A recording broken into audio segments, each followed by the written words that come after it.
Maya-maya lang ay iniabot ni Shinji ang isang pil kay Sian Tan, na kanya namang naitanong kung ano ang bagay na iyon. Winika naman ni Shinji na iyon raw ay isang antidote na maaari nilang gamitin sa oras na sila ay malason mula sa atake ng Flying Spirit Snake.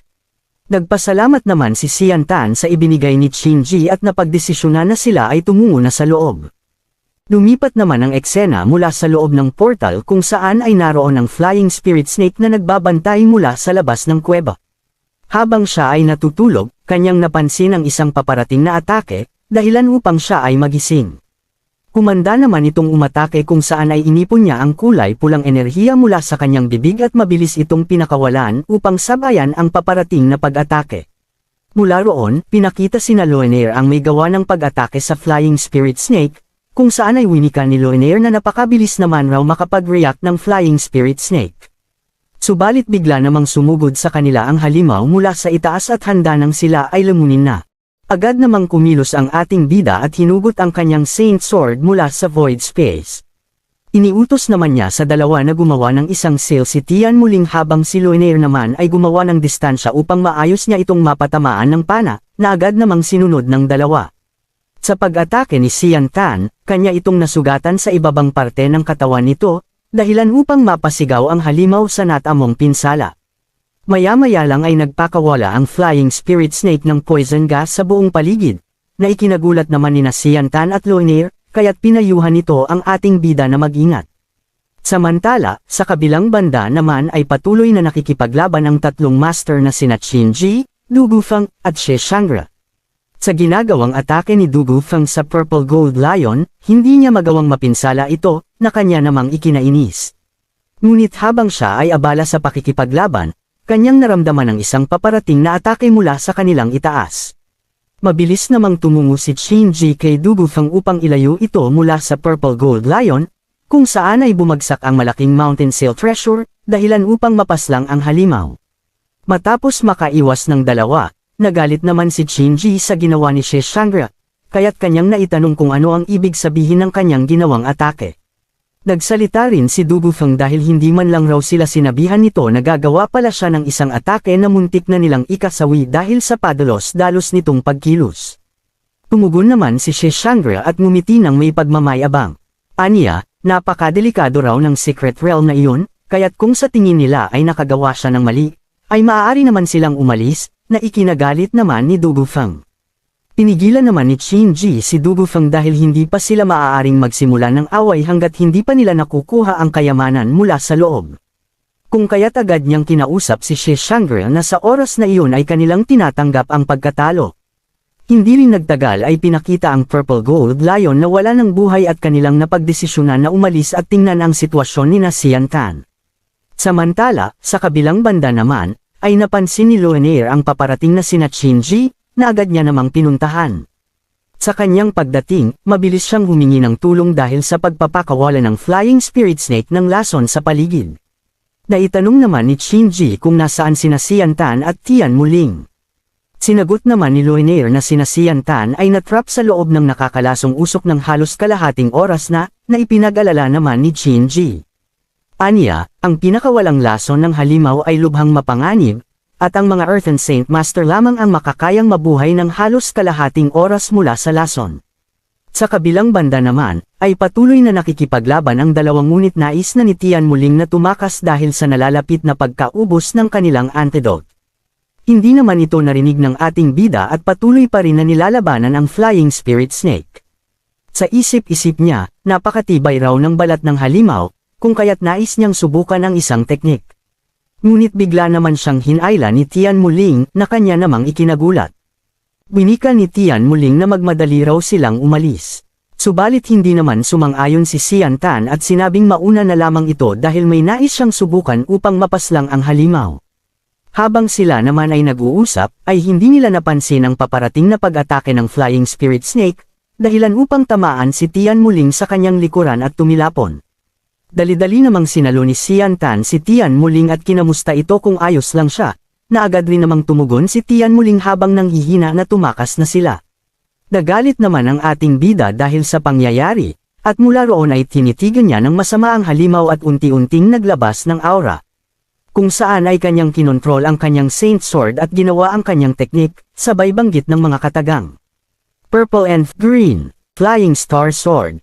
Agad namang pinakawala ni Xian Tan ang kanyang atake, at kitang-kita ang nagkalat na aura sa buong paligid matapos itong pakawalan ng ating bida. Tinamaan naman ang halimaw sa kanyang bibig, dahilan upang pumasok ito sa kanyang buong katawan at durugan ang kanyang lamang loob, na kanya namang ikinasawi. Nag-aalala naman si Luinaire sa ating bida matapos nilang marinig ang malakas na sigaw ng halimaw. Subalit nagsalita naman si She Shangri at inaasar si Luinaire. Binika niya na mukhang napaslang na raw si Xian Tan at naging pagkain na ng Flying Spirit Snake. Dagdag pa niya, kung naging tahimik lamang si Luinaire ay maaari niya pang iligtas ang buhay nito, ngunit hindi na rin naman iyon mahalaga sapagkat may isang magandang babae rin na si Tian Muling ang naruroon. Matapos niyang magsalita, ay may isang malakas na pag-atake ang lumitaw mula sa usok na ikinabigla ng lahat. Agad namang inactivate ni She Shangri ang kanyang barrier nang mapansin niyang patungo sa kanya ang atake. Matagumpay niya naman itong nadepensahan gamit ang kanyang barrier habang siya ay nagtataka kung sino ang may gawa ng atake. Pinakita naman ang ating bida kasama si Tian Muling, habang pinupuri pa nito ang barrier ni She Shangri na mas matibay pa raw ito kumpara sa balat ng halimaw. Samantala, binati naman ni Shinji sina Xian Tan nang matagumpay nitong napaslang ang halimaw, habang may pang-aasar kay Luinaire na kung hindi raw ito nakaligtas ay hindi niya na alam ang mangyayari kay Luinaire, dahilan upang mamula ito sa kahihiyan. Matapos ang mga pangyayari, ay napagpasyahan ng lahat na pumasok na mula sa isang portal na nagkokonekta sa loob ng kuweba.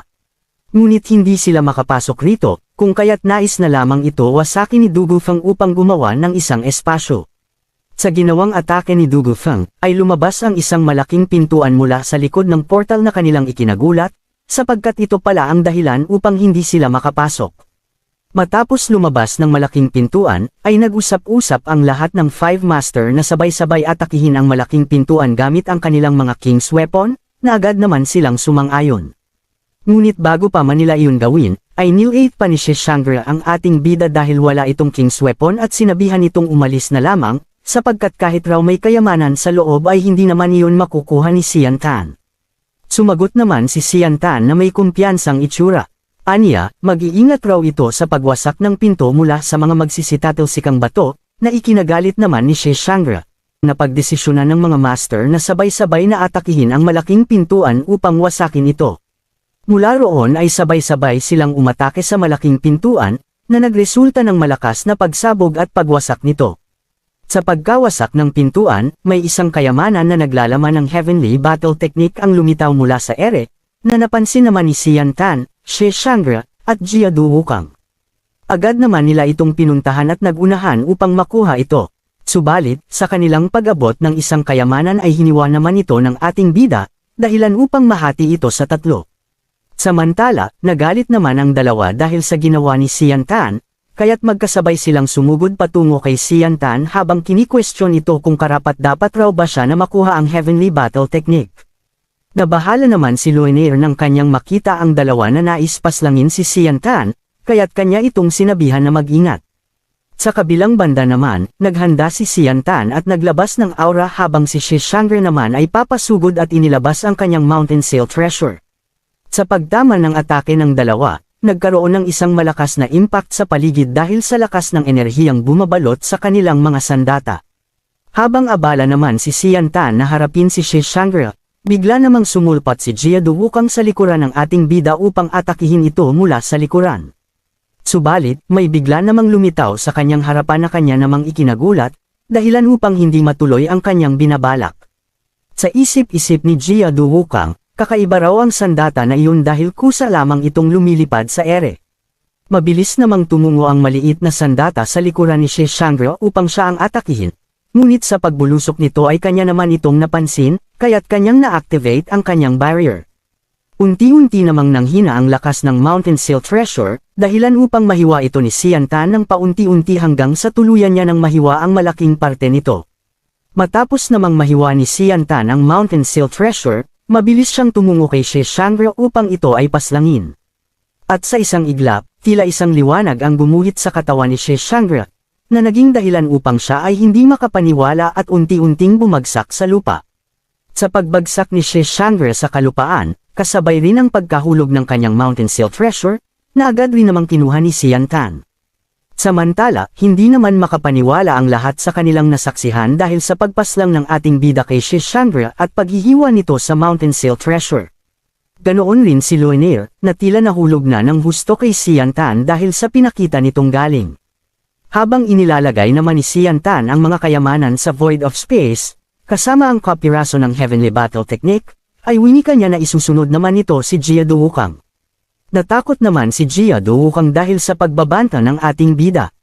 Sinabi niya na mayroon lamang silang hindi pagkakaintindihan. Ngunit sinagot naman ito ni Xian Tan. Anya, huli na raw upang magbago pa ng isip nito at agad na naghanda upang atakihin si Jia Duwukang. Kinontrol naman ni Xian Tan ang kanyang Saint Sword at inilagay ang kanyang aura sa kanyang sandata. Matapos naman makapaghanda ni Xian Tan, mabilis niya itong ibinato patungo kay Jia Duwukang habang ito ay tumatakbo upang tumakas. Nagkaroon naman ng malakas na pagsabog matapos gawin ni Xian Tan ang kanyang malakas na atake, at pag-crack ang lupa. Ngunit pinakita naman si Jia Duwukang na hindi makapaniwala, na tila wala siyang natamong pinsala kung saan ay kanyang napagtanto na ito ay dahil kusang nag-activate ang protection barrier ng kanyang King's Weapon. Dinuro naman niya si Xian Tan ng kanyang sandata at winikang kanya na raw naintindihan, sapagkat sinwerte lang raw ang ating bida na mapaslang si Shi Chandra dahil sa pagiging pabaya nito. Dagdag pa niya na hindi naman raw talaga nawasak ang barrier ni Shi Chandra sa ginawang atake ni Xian Tan, dahil nagkataon lang na nawala ang atensyon ni Shi Chandra sa pakikipaglaban, kung kaya't napaslang ito ni Xian Tan.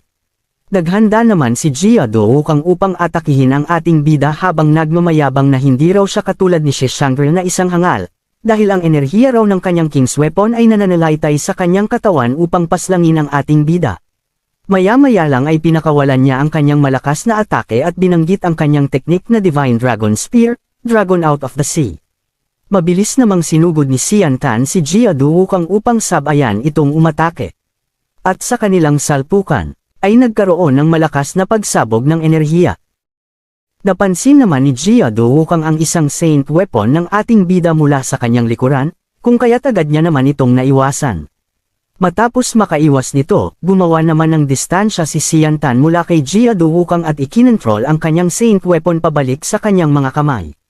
Inasar naman ni Jia Duwukang ang ating bida dahil tama raw ang kanyang hinala, kaya't iyon na raw ang oras upang mapaslang si Xian Tan. Nagmamadali naman itong sumugod kay Xian Tan habang tumatawa pa ito at hawak-hawak ang kanyang sandata. Ngunit hindi naman dito naapektuhan ang ating bida at humanda na rin sa pakikipaglaban. Sa pagwasiwas niya ng kanyang Saint Weapon, lumikha ito ng kulay lilang aura sa kanyang harapan, at sa isip-isip niya na tingnan na lang raw nila kung makakaya ba ng kanyang Saint Sword na wasakin ang barrier ni Jia Duwukang. Sa pagpapakawala ni Xian Tan ng kanyang atake, kanyang binanggit ang kanyang teknik na tinawag niyang Purple and Green Sword Shi, Holy Sword Breath, na mabilis namang tumama sa barrier ni Jia Duwukang. Ipinangamba naman ito ni Jia Duwukang habang patuloy ang pagbulusok ng atake ni Xian Tan, hanggang sa napasigaw naman si Jia Duwukang dahil sa tindi ng takot na nararamdaman. Tuluyan nang nasira ang barrier ni Jia Duwukang, na lumikha ng malakas na liwanag at hugis X sa buong paligid at bumuhit sa bato. Winika naman ni Xian Tan na ang pagpaslang kay Shi Chandra ay hindi swerte lamang, at paano raw nasabi ni Jia Duwukang na hindi kayang basagin ng ating bida ang barrier nito. Nilapitan naman ni Xian Tan si Jia Duwukang, at habang nanghihina ito, hindi pa rin ito makapaniwala na kaya siyang paslangin ng ating bida. Mula naman sa likod, naroon ang ibang mga master na nakatingin kay Xian Tan, habang abala naman ang ating bida sa pagkuha ng kayamanan ni Jia Duwukang. Matapos makuha ni Xian Tan ang kayamanan nito, nagpasalamat siya sa ibang master na naroon sa hindi pakikialam sa labanan nilang tatlo. Sa kabilang banda naman, halos mabaliw na si Du Gufeng sa pinakitang lakas ni Xian Tan, sapagkat paano raw siya makikialam kung alam niya na kamatayan lamang ang nag-aantay. Humingi naman ng tawad si Qin Ji dahil sa hindi nila pagtulong kay Xian Tan, habang si Tian muling naman ay kinamusta si Xian Tan kung ayos lang ba ito, na ikinagalit naman ni Luanair at kanyang sinipa si Xian Tan dahil sa selos. Hindi rin nagtagal at napagdesisyonan ni Xian Tan na yayain ang lahat na mag-cultivate sa kuweba, dahil sa maraming spiritual energy na nagkalat sa buong paligid na sinang-ayunan naman ito ni Qin Ji at Du Gufeng. Lumipat naman ang eksena, at naroon na sila Xian Tan sa loob ng kuweba. Habang abala ang lahat sa pag-cultivate, si Xian Tan naman ay unti-unting pinag-aaralan ang script na nakalagay sa Heavenly Battle Technique.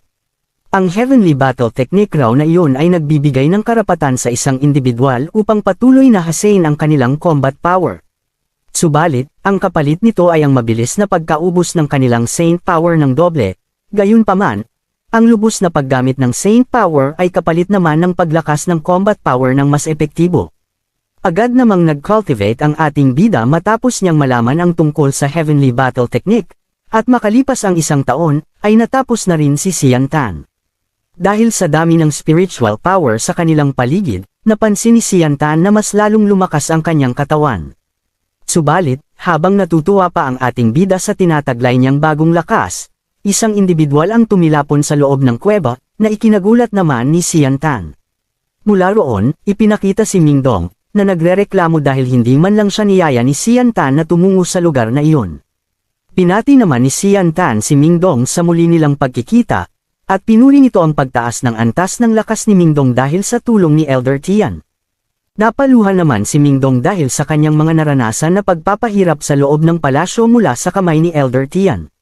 Saad niya na halos ikamatay na raw niya ang ginawang pagpapahirap ni Elder Tian sa kanya sa loob ng 1 taon. Nabigla naman si Xian Tan nang kanyang malaman na buong taon palang nag-eensayo si Ming Dong sa palasyo, habang sila ay abala sa pag-cultivate at pag-meditate sa loob ng kuweba. Naitanong naman ni Xian Tan kung gaano na lang katagal bago magsimula ang qualifying round sa kompetisyon sa Mercenary City, na sinagot naman ni Ming Dong na 3 araw na lang ang natitira. Sa isip-isip ni Xian Tan, masyado siyang nakapokus sa pag-cultivate at hindi niya namalayan ang nalalapit na pagsisimula ng kompetisyon. Dagdag pa niya, hindi naman raw gaano karami ang kanyang kayamanan na nakuha. Subalit, paano kung matalo siya sa qualification round? Nagsalita naman si Ming Dong na huwag raw itong mag-alala, dahil marami siyang nakolektang gold coins mula sa mga individual na kanyang napaslang habang patungo siya kina Xian Tan. Kanya namang naitanong kung magkano raw ang nakolekta ng ating bida, sapagkat maaari niya itong bigyan kung kinakailangan. Winika naman ni Xian Tan na mayroon siyang 20,000 gold coins pataas, na ikinagulat naman ni Ming Dong sapagkat 2,000 lamang ang kanyang nalipon. Nagpatuloy ang kanilang pag-uusap hanggang sa napagdesisyonan ni Xian Tan na gisingin na ang kanyang mga kasamahan upang tumungo sa Mercenary City. Nang sila ay magising, tuwang-tuwa naman ang lahat dahil sa bago nilang lakas at sa pagiging maganda ng kanilang balat at katawan. Subalit, napansin naman nila Shinji ang kasama ng ating bida at kanyang naitanong kung sino raw ang kasama nito na sinagot naman ito ni Xian Tan na ang kanyang brother na si Ming Dong. Pinati naman ni Ming Dong ang lahat ng naroroon, ngunit sa hindi inaasahan ay nasagi ni Ming Dong ang isang sekretong pindutan, na ipinagtaka nila Xian Tan, na naging dahilan ng pagbukas ng isang sekretong lagusan na naglalaman ng mga kayamanan.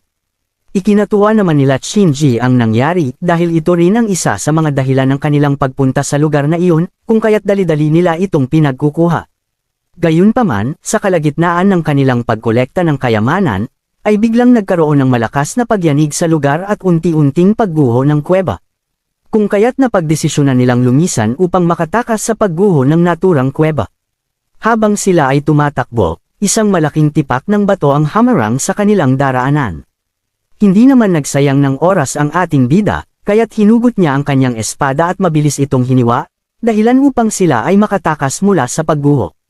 Matapos naman ang eksena mula sa kuweba, ay nagpasalamat si Shinji sa ginawa ni Xian Tan upang sila ay makaligtas. Ibinigay niya ang isang jade pendant na maaari niyang gamitin sa oras na tumungo siya sa kanyang kaharian. Tinanggap naman ito ni Xian Tan at agad na nagpasalamat.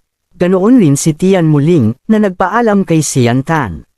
Wika niya na huwag raw siya kalimutan ng ating bida hanggang sa muli nilang pagkikita. Habang sa kabilang banda naman, hindi moari ang mukha ni Loenair dahil sa selos. Ako naman tayo kung saan pagsapit ng gabi, habang abala si Xian Tan sa pagsusuri ng kanyang dimensional ring, ay lumabas ang isang bungo mula rito. Nagulat naman sina Loenair at Ming Dong sa kanilang nakita, dahil ito raw ay isang Sacred King Skeleton, na ipinagtaka naman ni Xian Tan kung bakit tila namangha ang mga ito nang makita ang Sacred King Skeleton. Naitanong naman ni Loenair kung wala raw bang alam si Xian Tan tungkol rito, na sinang-ayunan naman ng ating bida. Ipinaliwanag naman ni Luinaire na ang Sacred King Skeleton raw ay pagmamayari ng isang Saint King na namatay, at napreserba ang kapangyarihan nito sa kanyang buto matapos niyang pumanaw. At kung sakali naman itong ma-absorb, maaari itong magbigay ng karagdagang lakas at kapangyarihan na nagmula sa isang Saint King Master. Nagpatuloy ang kanilang pag-uusap hanggang sa napag-usapan nila ang tungkol sa pagpipreserba ng King's Weapon at ang pagpipreserba ng mga kapangyarihan nito sa kanilang mga buto, na may mabigat na dahilan. Ito raw ay bilang paghahanda sa muling pagkabuhay ng isang misteryosong alamat na hari. Naitanong naman ni Xian Tan kay Ming Dong kung may nabanggit ba si Elder Tian tungkol sa pagkabuhay ng hari. Sinagot naman ito ni Ming Dong na wala raw siyang naibanggit tungkol roon, sapagkat ang tanging naibanggit lamang nito sa kanya ay ang mga Sacred King Skeleton ay maaaring mabuhay muli. Makalipas ang isang gabi, ay lumipat naman tayo sa pagsisimula ng competition sa Mercenary City, kung saan maraming kalahok ang nagtipon-tipon sa isang entablado. Sa kalagitnaan ng pagtitipon, ilang mga individual ang lumabas mula sa portal, habang ang ating bida naman ay abala sa pagmamasid, nang kanyang maramdaman ang lakas ng isang Saint King Master o Saint Emperor, dahil nakayanan nito na mateleport ang lahat ng kalahok mula sa portal. Maya-maya lang ay may lumabas na isang elder mula sa portal at inianunsyo na ang may 5,000 pataas na gold coins o token lamang ang maaaring makilahok sa kompetisyon at maaari nang makapagparehistro sa labanan. Marami naman ang hindi sumang-ayon sa winika ng elder, kaya't ikinagalit nito ng kanyang marinig ang pagpoprotesta ng ibang mga kalahok, dahilan upang magpakawala ito ng malakas na atake patungo sa mga individual mula sa harapan ni Xian Tan. Agad namang inianunsyo ng elder na ang top 16 ay maaari nang dumiretso sa finals. Samantala, sa isip-isip naman ni Xian Tan, ang lakas raw ng elder sa kanilang harapan ay maaaring nasa antas ng isang Sky Saint Master. Hindi rin nagtagal, at nagsimula ang pagsusuri ng elder sa bawat gold coins o token sa kanilang dimensional ring.